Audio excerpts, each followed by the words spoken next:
नमस्कार दोस्तों, आप सभी का स्वागत करता हूं अपने ही YouTube channel exam competition plus में। आज हम इस वीडियो में डिस्कस करने वाले हैं एसएससी जीडी या कोई भी कंपटीशन एग्ज़ाम हो, सभी के लिए ये टॉप 30 जनरल अवेयरनेस जो है बहुत ही यूजफुल होगा। तो आप जनरल अवेयरनेस की पोर्शन में अच्छा स्कोर करना चाहते हैं तो इस वीडियो को अंत तक देखिए ताकि आपको इसका बेनिफिट अच्छे तरीक़ा से मिल सके। चलिए स्टार्ट करते हैं। सबसे पहले टॉप 1 लाइनर जीके पढ़ेंगे। भारत की कौन सी पंचवर्षीय योजना में खादी एवं ग्रामीण उद्योग आयोग की स्थापना की गई थी? तो याद रखना, द्वितीय पंचवर्षीय योजना। क्षमावाणी किस धर्म से संबंधित त्यौहार है? तो जैन धर्म। क्षमावाणी जो है जैन धर्म से संबंधित त्यौहार है।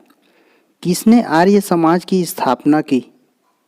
तो दयानंद सरस्वती ने आर्य समाज की स्थापना की। नवरोज किन लोगों का नववर्ष दिवस है? नवरोज जो है पारसियों का नववर्ष दिवस है। उगादि उत्सव किस राज्य में मनाया जाता है? तो उगादि उत्सव जो है कर्नाटक राज्य में मनाया जाता है। चलिए ऑब्जेक्टिव टाइप प्रश्नों की शुरुआत करते हैं। रिजर्व बैंक का राष्ट्रीयकरण किस वर्ष हुआ? ऑप्शन ए में है 1949, बी 1951, सी 1947 या डी 1935। तो हमारे आरबीआई का राष्ट्रीयकरण जो है 1949 में हुआ था। और याद रखिएगा, रिजर्व बैंक की स्थापना जो है 1 अप्रैल 1935 को हुई थी।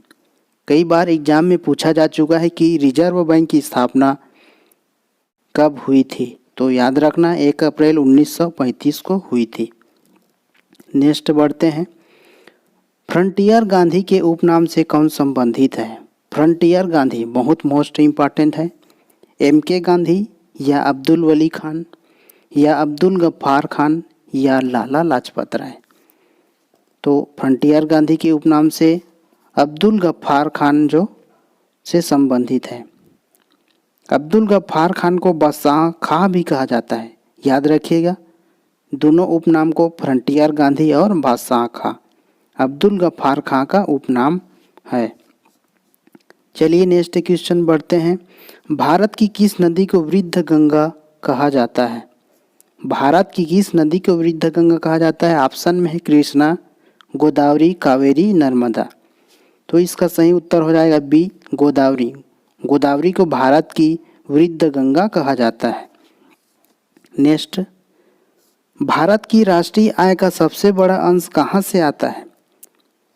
ऑप्शन में है प्राथमिक क्षेत्र से, द्वितीयक क्षेत्र से या तृतीयक क्षेत्र से या उपरोक्त में से कोई नहीं। तो इसका सही उत्तर हो जाएगा सी तृतीयक क्षेत्र से हमारे भारत की राष्ट्रीय आय का सबसे बड़ा अंश यहीं से आता है। चलिए नेक्स्ट क्वेश्चन। ब्लैक लंग रोग जो है किस उद्योग में कार्य करने वाले लोगों में होता है? विद्युत लेपीकरण उद्योग, कार्बनिक विलायक उद्योग या पेंट विनिर्माण उद्योग, कोयला खदान? तो इसका सही उत्तर हो जाएगा डी कोयला खदान में कार्य करने वाले लोगों में ये रोग होता है। ब्लैक लंग रोग जो है कोयला खदान में काम करने वाले लोगों में होता है। निम्नलिखित में से कौन सी एक प्रोग्रामिंग भाषा नहीं है? प्रोग्रामिंग भाषा ऑप्शन में सी और बी में C++ और सी फ्रंटलाइन और जावा। तो फ्रंटलाइन जो है प्रोग्रामिंग भाषा नहीं है। फ्रंटलाइन एक प्रकार की पत्रिका का नाम है। Next, the future of India नामक पुस्तक का लेखक कौन है? बिमल जलान या दीपक चोपड़ा या अनुराग माथुर या अमिताभ? तो द फ्यूचर ऑफ इंडिया नामक पुस्तक का लेखक जो है बिमल जलान है। बिमल जलान के अन्य पुस्तक 21वीं सदी में भारतीय अर्थव्यवस्था और भारत की राजनीति, ये भी पुस्तक को याद रख लीजिएगा। एग्ज़ाम में पूछा जा चुका है। विमल जलान का पुस्तक द फ्यूचर ऑफ इंडिया, 21वीं सदी में भारतीय अर्थव्यवस्था, भारत की राजनीति। अंतर्राष्ट्रीय ओलंपिक दिवस कब मनाया जाता है? 16 अगस्त, 2 फरवरी या 18 दिसंबर या 23 जून? तो 23 जून को अंतर्राष्ट्रीय ओलंपिक दिवस मनाया जाता है, 23 जून। डेमोक्रेसी शब्द किस भाषा से लिया गया है? ग्रीक, हिब्रू, अंग्रेजी, लैटिन। तो डेमोक्रेसी शब्द जो है ग्रीक भाषा से लिया गया है, ग्रीक भाषा। व्यापारिक पवनों का कारण क्या है? चालन, संवहन, विकिरण, प्रकीर्णन। तो व्यापारिक पवनों का कारण जो है संवहन है। ऑप्शन बी सही हो जाएगा, संवहन। भारत की सबसे बड़ी सुरंग जवाहर सुरंग कौन सी राज्य में स्थित है? भारत की सबसे बड़ी सुरंग जवाहर सुरंग कौन सी राज्य में स्थित है? तो जम्मू एवं कश्मीर राज्य में स्थित है। जम्मू एवं कश्मीर को जोड़ने वाले बनिहाल दर्रे में ही जवाहर सुरंग स्थित है। याद रखना, बनिहाल दर्रे में ही जवाहर सुरंग स्थित है। नेक्स्ट, बफर स्टॉक कार्यवाही किसके द्वारा की जाती है? ऑप्शन में है आपका ए भारतीय माल गोदाम निगम, भारतीय राज्य व्यापार निगम, भारतीय खाद्य निगम यानी FCI, और डी में है कृषि मंत्रालय। तो बफर स्टॉक कार्यवाही किसके द्वारा की जाती है? तो भारतीय खाद्य निगम यानी FCI द्वारा बफर स्टॉक कार्यवाही की जाती है। चलिए नेक्स्ट क्वेश्चन बढ़ते हैं। योजना आयोग के अध्यक्ष कौन हैं? ए भारत के राष्ट्रपति, बी वित्त मंत्री, सी प्रधानमंत्री, डी योजना मंत्री। तो योजना आयोग के अध्यक्ष कौन होते हैं?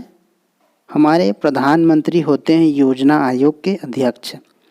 वर्ष 2015 में योजना आयोग को बंद करने के बाद नीति आयोग की स्थापना की गई थी।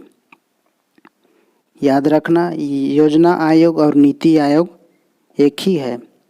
2015 में योजना आयोग को बंद करने के बाद नीति आयोग की स्थापना की गई थी। याद रखना, कोई कंफ्यूजन न होना, योजना आयोग बोले या नीति आयोग, उनके अध्यक्ष जो है प्रधानमंत्री होते हैं।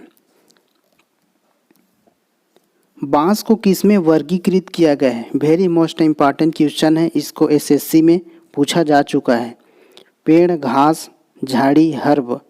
तो बांस को घास में वर्गीकृत किया गया है, बांस को घास में वर्गीकृत किया गया है। चलिए नेक्स्ट क्वेश्चन। हीरे की खानें पाई जाती है? ए मध्य प्रदेश के पन्ना में, बी कर्नाटक के मैसूर में, सी आंध्र प्रदेश के वाल्टेयर में, डी राजस्थान के अजमेर में। तो हीरे की खानें कहाँ पाई जाती है? मध्य प्रदेश के पन्ना में।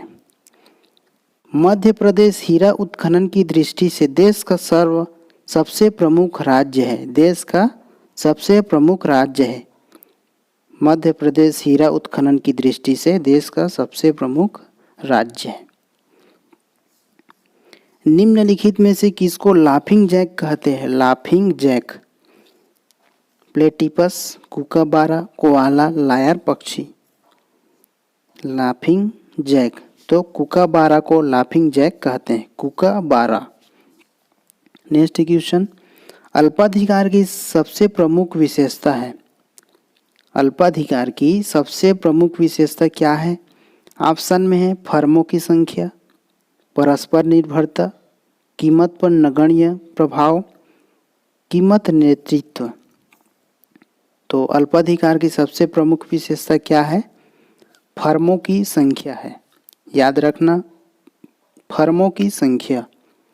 चलिए आगे बढ़ते हैं। एक समतावादी अर्थव्यवस्था कैसी होती है? वेरी मोस्ट इम्पॉर्टेंट है। एक समतावादी अर्थव्यवस्था कैसी होती है?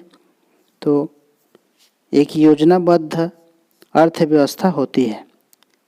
एक समतावादी अर्थव्यवस्था एक योजनाबद्ध अर्थव्यवस्था होती है। चलिए नेक्स्ट, लोहे का शुद्धतम रूप कौन सा है? स्टील या ढलवा लोहा या कच्चा लोहा या पीटवा लोहा? तो लोहे का शुद्धतम रूप कौन सा है? पीटवा लोहा जो है लोहे का एकदम शुद्धतम रूप है। अगर कचरा पीने के पानी में मिल जाए तो कौन सी बीमारी फैलेगी? स्कर्वी या टाइफाइड या मलेरिया या एनीमिया? अगर कचरा पीने के पानी में मिल जाए तो हमें टाइफाइड बीमारी हो जाती है, याद रखना टाइफाइड। एनिमल फार्म नामक पुस्तक के लेखक कौन है? लियो टॉलस्टॉय या जॉर्ज ऑरवेल या जॉन ड्राइडेन या एस.एम. अली? तो एनिमल फार्म पुस्तक के लेखक जो है जॉर्ज ऑरवेल है, जॉर्ज ऑरवेल, एनिमल फार्म। चलिए आगे बढ़ते हैं। निम्नलिखित में से किस खेल में खिलाड़ी को पुगलिस्ट कहा जाता है? पुगलिस्ट कुश्ती या मुक्केबाजी या भाला फेंक या स्प्रिंटर?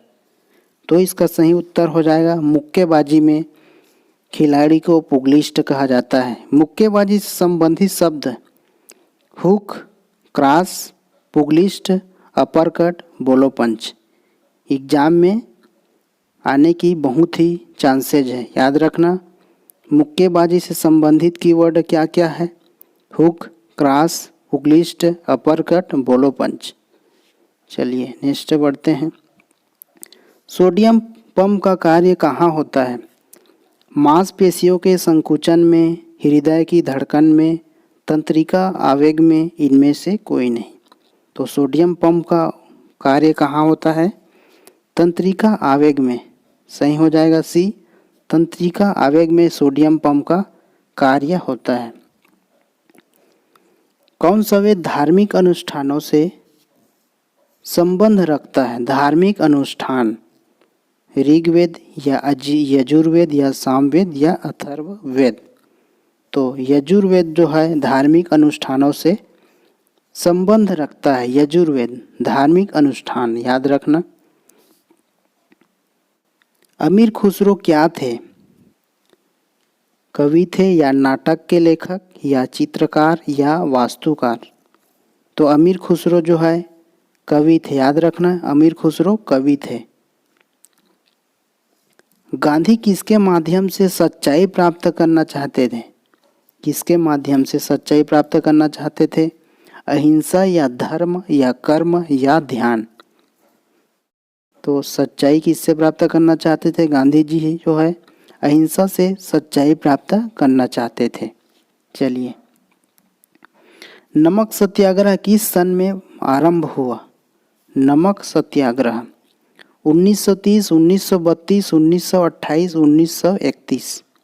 तो नमक सत्याग्रह जो है 1930 में प्रारंभ हुआ था, 1930। चलिए आगे बढ़ते हैं। IR-20 और रत्ना दो प्रमुख किस्में हैं। आपको बताना है किसका दो प्रमुख किस्में हैं, गेहूं की या बाजरा की या ज्वार की या धान की? IR-20 और रत्ना धान की दो किस्म है, याद रखना IR-20 और रत्ना, वेरी मोस्ट इम्पॉर्टेंट है। IR-20 और रत्ना जो है धान की प्रमुख किस्म हैं। चलिए आगे बढ़ते हैं। बाजार नियम किसने प्रस्तुत किया था? एडम स्मिथ, जेबिसे या TR माल्थस या डेविड डेकार्डो? बाजार नियम जेबिसे यानी जीन बैप्टिस्ट से, याद रखना बाजार नियम इसी ने प्रस्तुत किया था, जेबिसे, जीन बैप्टिस्ट से।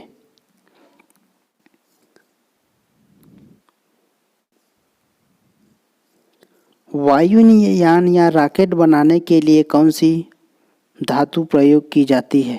वायुयान या रॉकेट बनाने के लिए कौन सी धातु प्रयोग की जाती है? ऑप्शन में दिया है सीसा, एल्यूमिनियम, निकल, तांबा। तो निकल का जो है वायुयान या रॉकेट बनाने के लिए प्रयुक्त धातु है, ठीक है, निकल। हमारा सेशन का अंतिम प्रश्न है, माइक्रोसॉफ्ट एक्सेल क्या है?